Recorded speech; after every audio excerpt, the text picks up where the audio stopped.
मैं आपसे यही ठीक कह है, रहा हूं जो आपने बोलिए सवाल किया बोलिए। है। जी जी जी। देखिए, आज का शब्द जो है पूरे हिंदुस्तान में शॉर्ट सेलर है।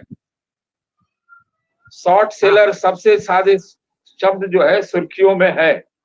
और अच्छा। मायावती जी राजनीति की शॉर्ट सेलर है। जिस तरह से उनका बाई बाई हो गया, बाई इलेक्शन है ना, तो हाँ लोकसभा इलेक्शन में जो बाई हो गया उनका, अब भारतीय जनता हाँ पार्टी का भी अब 50% बाई हो गया। हाँ हाँ तो ये हाँ। नई राजनीति मुझे लगता है गढ़ी जा रही है। हालांकि वो 10 सीटों में इनके लिए भाजपा के लिए भी बड़ी मुश्किल, बेहद मुश्किल है। कि हमको लगता है 6-7 तो पिछले बार के चुनाव में भी समाजवादी और उसके समर्थित लोग जीते हुए।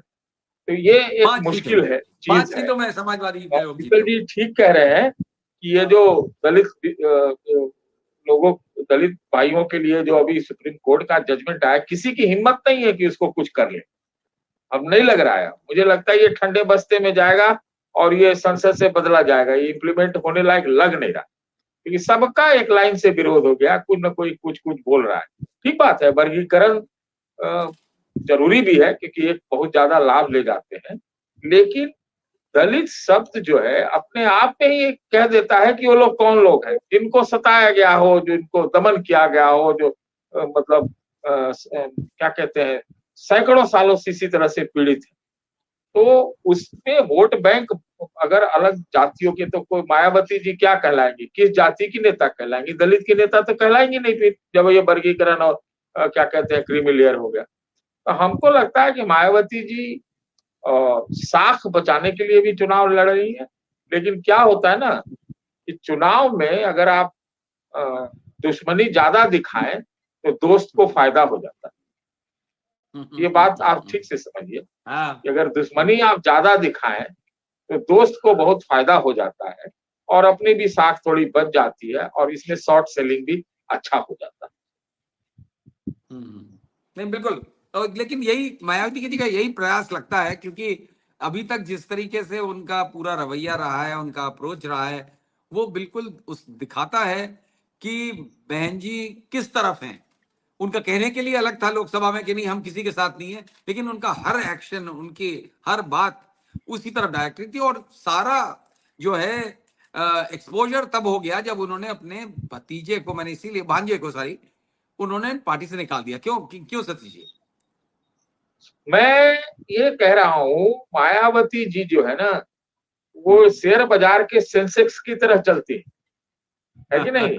एक एक पैर आगे, एक पैर दाहिने, एक पैर पीछे, बीच में रहती हैं। तो लोकसभा में जिस प्रकार से मूवमेंट हुआ है आप देख सकते हैं। लगा तो हाँ ऐसे कि एकदम पूरा भाजपा के साथ मिली हुई है। फिर पता हाँ चला कि एक एक पैर इन्होंने, एक छलांग उधर भी लगाई हुई है, दूसरे तरफ भी हाँ। इस तरह के संकेत मिलने लगे। फिर तीसरा ये है कि जैसा आबो हवा है, जैसा जो है मार्केट की चाल है, उसके हिसाब से वो चाल बदल देती है। तो अब लगता है उनको कि अभी मौजूदा स्थितियों में जिस प्रकार से 50% बाई हो गया भारतीय जनता पार्टी भी, और ये तो पूरा साफ ही हो गई, तो अब उनको किसी प्रकार से अपने आप को जमाना है।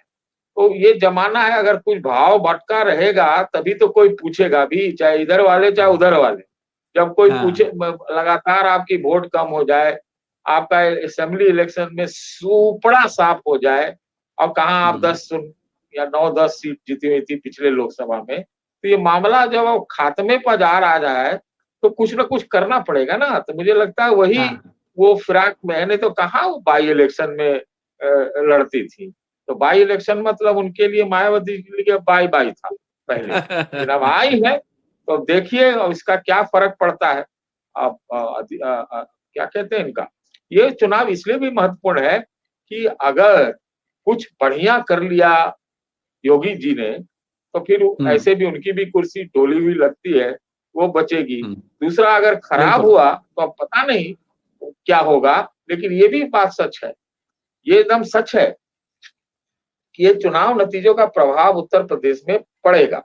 और बिल्कुल। ये भी होगा कि अब ये हम नहीं जानते कि मायावती जी जो कर रही हैं वो अपने लिए कर रही हैं, योगी जी के लिए कर रही हैं, और या बीजेपी के लिए कर रही हैं।